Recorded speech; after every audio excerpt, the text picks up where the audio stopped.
Bismillahirrahmanirrahim. Assalamualaikum warahmatullahi wabarakatuh. Salam sejahtera untuk kita semua. Mohon maaf untuk kali ini pertemuan kita lakukan secara daring melalui aplikasi YouTube karena ada beberapa hal ya, saya kegiatan yang tidak bisa saya tinggal sampai beberapa hari ke depan. Hari ini masih melanjutkan. Kemarin terakhir ada tugas ya berkaitan dengan meringkas ya. Mohon maaf ya, seharusnya ada presentasi tapi kita tunda di minggu yang akan datang. Hari ini kita akan masih melanjutkan terkait dengan materi ringkasan. Ya, kemarin kita juga sudah membahas secara sudah banyak hal ya terkait dengan ringkasan, bagaimana caranya. Nah, hari ini juga masih sama melanjutkan. Sebenarnya adalah hasil dari ringkasan yang sudah kalian buat. Hari ini adalah terkait dengan dilihat ya bagaimana ringkasan yang sudah dilaksanakan. Tapi bisa kita lakukan di minggu akan datang karena sebenarnya sama begitu ya, terkait dengan ringkasan ini materinya masih berkelanjutan dari materi yang sebelumnya. Oke, kemarin kita sudah bahas bahwa ringkasan itu memperpendek. Nah, jadi kalau bentuk ringkasan itu sendiri ya memang dalam bentuk yang kemudian dibuat lebih minimalis, lebih ringkas ya. Namanya juga ringkasan, pasti isinya adalah lebih singkat daripada tulisan yang aslinya. Hanya perlu dipahami ya, terkait dengan meringkas ini adalah inti-inti dari informasi yang disampaikan itu memang harus lengkap. Nah, lengkap ini adalah bagian-bagian pokok yang dibahas itu harus dimasukkan ke dalam ringkasan yang kita buat. Sehingga kalau bisa memang dalam melakukan ringkasan walaupun bentuknya lebih singkat, namun komponen isi atau hal-hal penting itu tetap harus dicatat terlebih dahulu, baru kemudian bisa kita kembangkan. Jadi begitu ya. Nah, ringkasan itu ada beberapa yang kemudian menjadi bergeser dalam artian banyak makna yang muncul. Sama seperti misalnya lembaran kertas yang kita gunakan untuk menonton suatu acara. Itu masih saja ada yang mengungkapkan sebagai tiket, ada yang menyebutnya sebagai karcis. Nah, ini kan jadi agak rancu ya, begitu. Nah, dalam ringkasan pun ada kalanya tulisan tertentu itu disebut menjadi dalam bentuk yang lain. Kemarin kita bahas ada yang namanya ikhtisar, ada yang namanya simpulan. Nah, sekarang kita ketemu namanya bentuk sinopsis. Nah, kalau sinopsis, karena kita kaitannya dengan akademik, nah sinopsis ini sebenarnya berkaitan dengan ringkasan ya dalam bentuk buku biasanya. Nah, buku itu ya memang dalam penulisannya bisa yang berasal dari buah pikiran seseorang yang bersifat imajinatif sehingga dikatakan sebagai fiksi, atau yang bisa bersumber dari kenyataan atau yang disebut sebagai non-fiksi. Nah, intinya sinopsis ini memang munculnya pada sebuah buku. Nah, tetapi pada kaitannya dengan perkembangan dunia informasi yang seperti sekarang, sinopsis sudah bergeser menjadi review sebuah film, review sebuah misalnya sinetron ataupun drama yang mini seri atau berseri. Padahal kalau dilihat ya, mungkin sinopsis mengapa menggunakan kata untuk ringkasan sebuah tadi dalam bentuk film atau yang lainnya, karena mungkin yang namanya film itu berasalnya juga dari tulisan ya, berupa tadi dialog ya dan sebagainya. Nah, kemudian dibuatlah dalam bentuk sinopsis. Tapi secara etimologinya awalnya adalah sinopsis itu merupakan ringkasan dari buku baik itu fiksi maupun non fiksi. Karena memang sinopsis ini untuk membuat orang lain penasaran, ya, sehingga kemudian harapannya mereka lebih lanjut, lebih ingin mendalami lagi buku melalui cuplikan. Cara mudahnya sinopsis itu ya sebenarnya ini ya, apa namanya, pengungkapan yang membuat orang lain tertarik. Nah, gitu ya. Nah, tapi jangan diungkapkan semua ya. Takutnya kalau di film itu namanya spoiler. Nah, kalau spoiler itu biasanya ringkasan yang cenderung menjatuhkan sebuah film ya. Jadi spoiler itu ya seperti halnya sama sinopsis harusnya hal-hal yang menarik saja diungkap sedikit gitu ya. Nah, tapi tidak diucapkan secara tuntas. Nanti kalau seperti itu bisa terjadi misalnya eh, terkait dengan film Fast X ya misalnya atau Fast 10 lah itulah. Nah, itu mungkin banyak orang yang sudah menduga-duga ada bocoran banyak sehingga mungkin genre itu sudah mulai orang jenuh ya sehingga pendapatannya rendah. Bisa saja karena spoiler. Misalnya begitu, orang tahu jalan ceritanya dan kurang lebih ya tentang itu.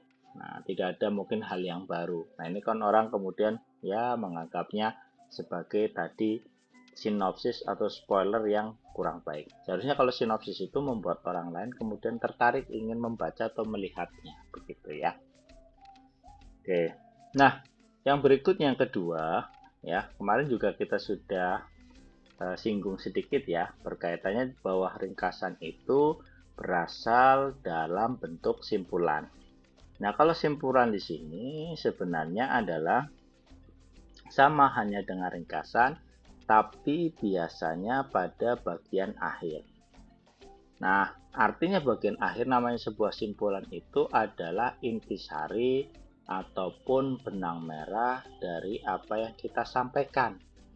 Nah, sehingga kalau kita mengatakan sebuah simpulan, harusnya kita sudah memaparkan fakta atau data-data yang ada. Nah, di dalam penulisan karya ilmiah, simpulan ini ada yang menyebutnya sintesis. Jadi di bagian akhir itu sebuah simpulan dari berbagai macam referensi. Misalnya tentang kesehatan mental dari sumber A atau dari ahli A. Kemudian dilanjutkan dengan referensi sumber dari ahli B. Nah, bagian simpulan menarik dua hal yang tadi di mana letak persamaan atau penekanan idenya. Jadi begitu ya. Jadi kalau simpulan itu kita harus atau nanti kalian harus terbiasa melakukan sintesis atau penyimpulan dari berbagai macam hal yang topik ataupun hal-hal yang sama di mana letak persamaan idenya ya akan dibahas lagi untuk pembahasan perbedaan sudut pandangnya itu juga bisa dikatakan sebagai sebuah simpulan baik yang pro maupun yang kontra tetapi ada benang merahnya ya jadi maka dikatakan sebagai sebuah simpulan dan letaknya di akhir gitu ya makanya kan eh, ini simpulan seperti ini ya penyesalan gitu ya penyesalan kan mesti ada sebab musababnya ya kalau pada saat meme-meme tertentu di tahun-tahun mungkin ya ini sudah lama ya misalnya yang namanya penyesalan pasti ada di akhir kalau awal namanya pendaftaran kan begitu ya nah simpulan juga di akhir biasanya begitu oke ya jadi polanya pola induksi ya kalau itu berkaitan dengan simpulan jadi ini perlu ya pada saat kita merujuk tulisan dari berbagai macam sudut pandang, kemudian kita simpulkan menjadi sudut pandang yang bisa dirangkum secara keseluruhan. Oke, nah yang berikutnya di dalam kita melihat dengan potensi yang sekarang, ada kalanya ternyata banyak profesi ataupun banyak hal-hal terkait dengan tulis menulis ini sudah merambah pada berbagai macam bidang. Makanya ringkasan yang tadinya esensinya untuk kaitannya dengan tulis menulis, sekarang yang namanya ringkasan itu sebagai dasar awal untuk melakukan berbagai macam hal. Contohnya adalah kegiatan misalnya berbicara. Nah, Sehingga apa? Kalau kita sebelum menyampaikan informasi kepada orang lain, alangkah baiknya kita memiliki kaitannya dengan ini ya, topik yang kemudian eh, dibahas begitu ya, atau hal-hal tertentu yang kemudian bisa kita ambil eh, intinya sehingga kita bisa sampaikan kepada orang lain. Nah, ini kan perlu kemampuan. Nah, dalam pemilihan kalimatnya, dalam pemilihan diksinya supaya memudahkan. Nah, kalau kita lihat ya terkait dengan tadi ada ringkasan, resensi, dan mereview. Nah, review itu sekarang kalau di dalam dunia seperti digitalisasi sekarang, literasinya sudah digital, mereview itu adalah memberi pertimbangan, gitu ya. Nah, sama sebenarnya resensi. Nah, tapi kalau kita lihat ya, jadi kalau pada saat kita membahas ada tulisan berkata ringkasan, resensi, dan mereview, nanti harusnya bisa diterangkan ya. Nah, kita contohkan saja ya, atau kita lihat pada materi yang sudah Pak Agus sampaikan. Nah, kalau meringkas itu adalah poin-poin utama dari sebuah buku yang kemudian kita bisa tuliskan kembali tanpa mengubah sudut pandang buku yang kita lakukan tadi untuk meresum atau meringkas. Ya.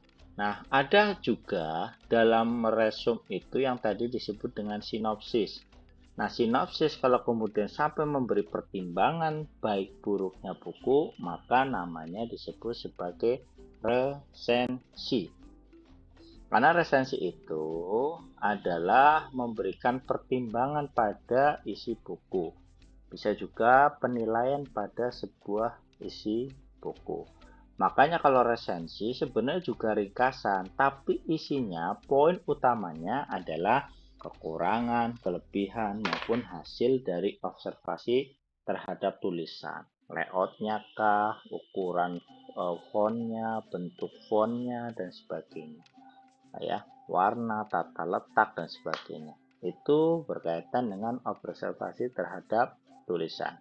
Karena resensi itu adalah memberikan penilaian baik dan buruk. Makanya di dalam resensi itu bisa berupa kritik ataupun saran berkaitan dengan perbaikan atau juga berkaitan dengan buku ini bisa melanjutkan terkait dengan informasi-informasi yang lainnya. Ya, seperti misalnya buku yang digunakan ini dapat membuat orang lain itu untuk membeli. Bisa saja ya, kalau kita lihat di dunia sekarang ini, ada kalau di dunia internet namanya ini ya, uh, apa namanya, buzzer. Nah, di sini juga sama. Resensi itu adalah membuat orang lain terpengaruh dengan tulisan buku yang dihadirkan sehingga kemudian bisa membahas di mana-mana, atau tulisan itu juga bisa membuat orang lain kemudian membaca, tertarik membeli.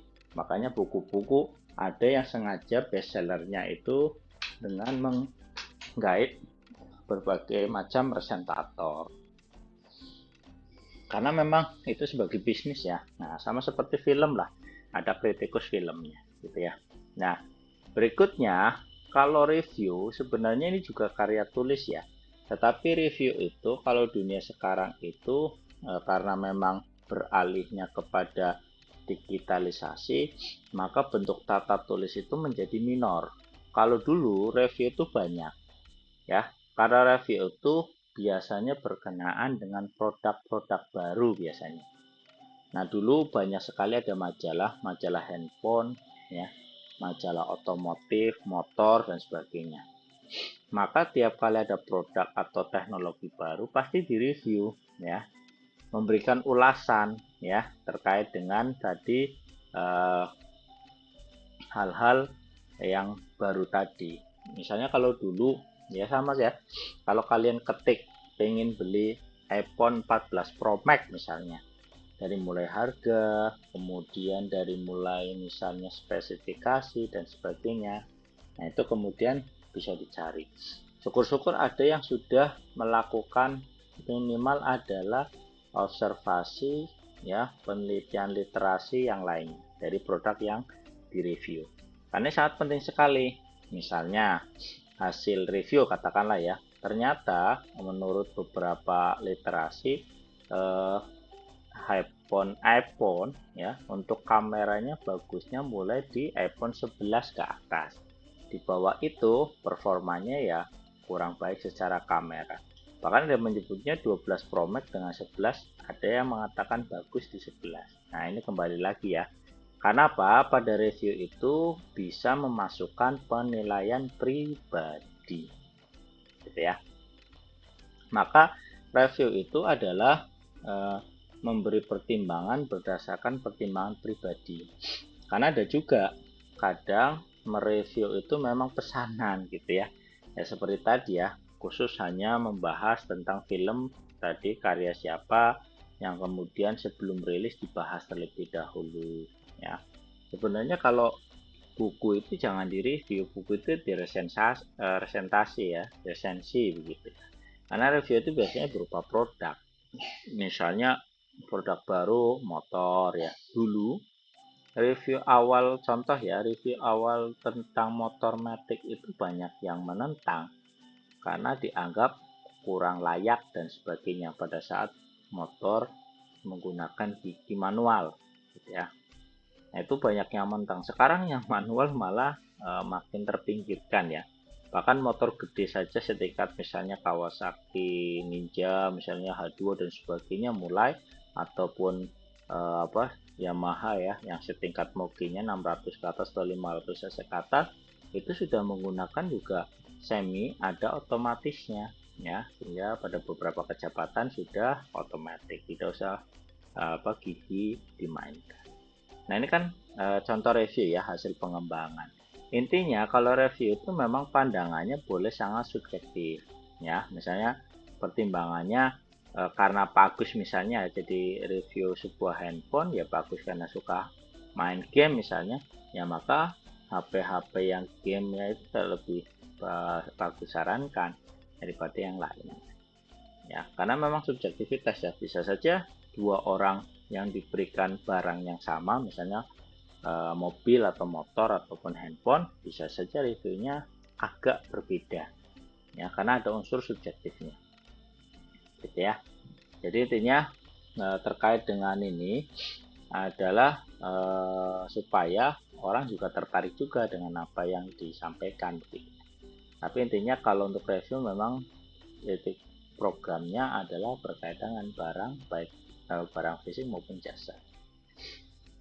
Oke, lanjut ya. Setelah kita memahami tadi ada kesimpulan ya, kemudian ada resensi, kemudian juga ada terkait dengan meringkas ya. Nah, atau mereview. Ternyata ya, karena kita di akademisi, nanti di ringkasan itu kalian sering ketemu di pertemuan yang kelima, enam ya, misalnya kita sudah masuk ke dalam tata tulis ya. Nah, di dalam tata tulis yang kita masukkan dari makalah misalnya atau karya tulis ilmiah, kita perlu informasi tambahan. Nah, itu kan ringkasan juga, tapi dalam bentuk catatan pustaka ya. Nah, kalau kita lihat manfaat ringkasan itu yang pertama adalah memudahkan membaca isi pokok suatu bacaan. Ya, jadi untuk orang lain dengan adanya ringkasan itu bacaan yang tadinya panjang mungkin bisa dilihat secara cepat begitu ya, karena isi pokoknya sudah dijabarkan dalam sebuah misalnya sinopsis kalau buku ya atau yang lainnya. Yang kedua, memudahkan mengingat materi. Memang ya kalau misalnya tulisan yang panjang dengan dimudahkan itu lebih mudah mengingat. Tapi ingat ya, kalau misalnya membahas sesuatu komprehensif dulu. Ya, jadi harus memahami benar baru kemudian membuat ringkasan. Ya, jangan dibalik. Membuat ringkasan tapi dia tahu apa yang diringkaskan jadi bahaya. Yang ketiga, membantu memahami teks ya. Kalau reviewnya atau sinopsisnya itu benar, maka di dalam uh, membantu memahami teks itu sangat benar sekali begitu. Nah, yang berikutnya yang keempat, mengingat kembali materi dengan cepat. Ini juga sama ya, memahami. Kalau sudah paham ya kemudian materi yang disampaikan pasti paham ya. Kemudian yang berikutnya adalah melatih kreativitas, karena di dalam tadi ada meringkas itu sebenarnya ada unsur-unsur pemahaman bahasa yang dia pahami ya, pilihan katanya atau diksinya ya, atau rangkaian kalimatnya. Ini kan sebenarnya adalah kreativitas dari tiap masing-masing. Tidak tiap orang juga bisa, ya, kan begitu. Melakukan ringkasan dengan bahasa-bahasa teknis. Nah, ini kan jadi ini ya, membuat kreativitasnya meningkat. Nah, ini langkah-langkahnya. Dengan juga kita sudah bahas sedikit ya, bahwa langkah-langkah meringkas itu adalah bacalah selalu, ya. Jadi teksnya itu jangan kemudian baru kegiatan tertentu kemudian langsung memahami ataupun langsung melakukan ringkasannya. Memang harus dibaca dulu secara pemahaman.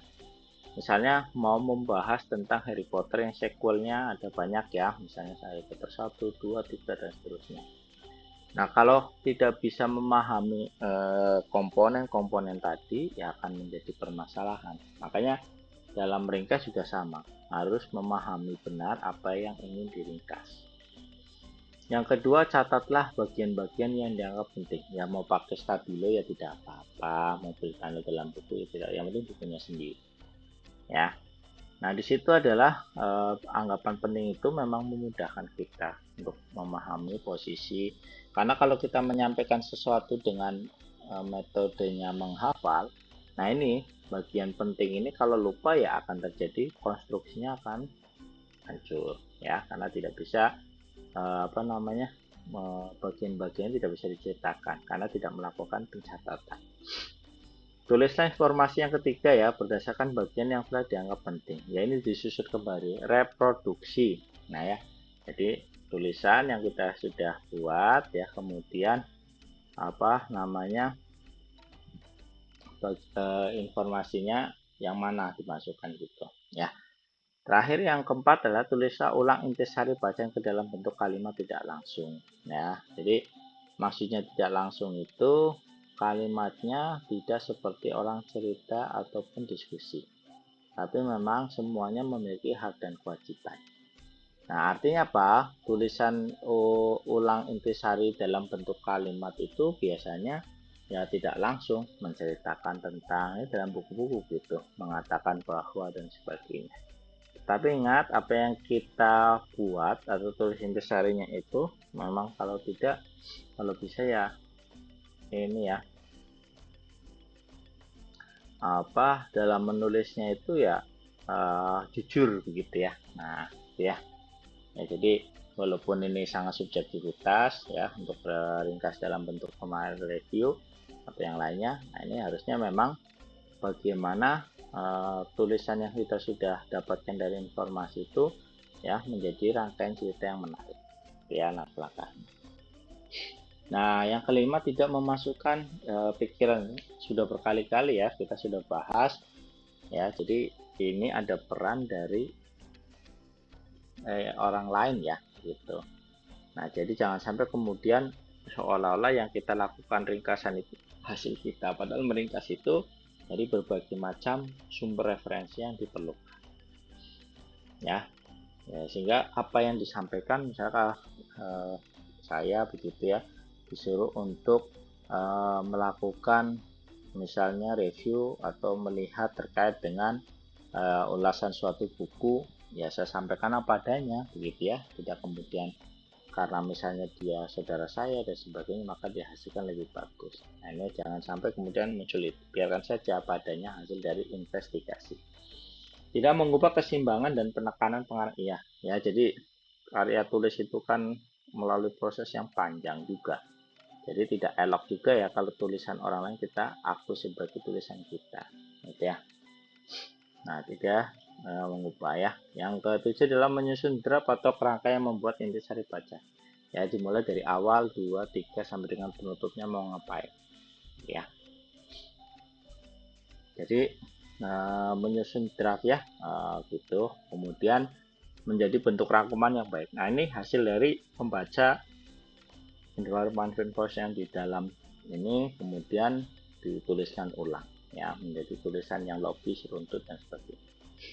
Oke, materi hari ini seperti itu. Nanti pertanyaan bisa disimpan dulu ya. Nanti presensi bagus share juga di ruang diskusi. Begitu ya. Nanti kalau ada hal-hal yang mungkin tidak paham dan sebagainya disimpan dulu. Bisa japri juga, bisa juga menunggu pertemuan berikutnya setelah uh, rekan-rekan sudah atau kalian sudah mengumpulkan tugas yang kedua berupa mereview ini artikel 1 gitu ya. Oke, saya rasa itu saja yang bisa saya berikan. Mudah-mudahan walau sedikit tapi ada manfaatnya ya. Kalau tidak ada yang lain aku akhiri. Wabillahi taufiq walhidayah. Assalamualaikum warahmatullahi wabarakatuh. Terima kasih semuanya.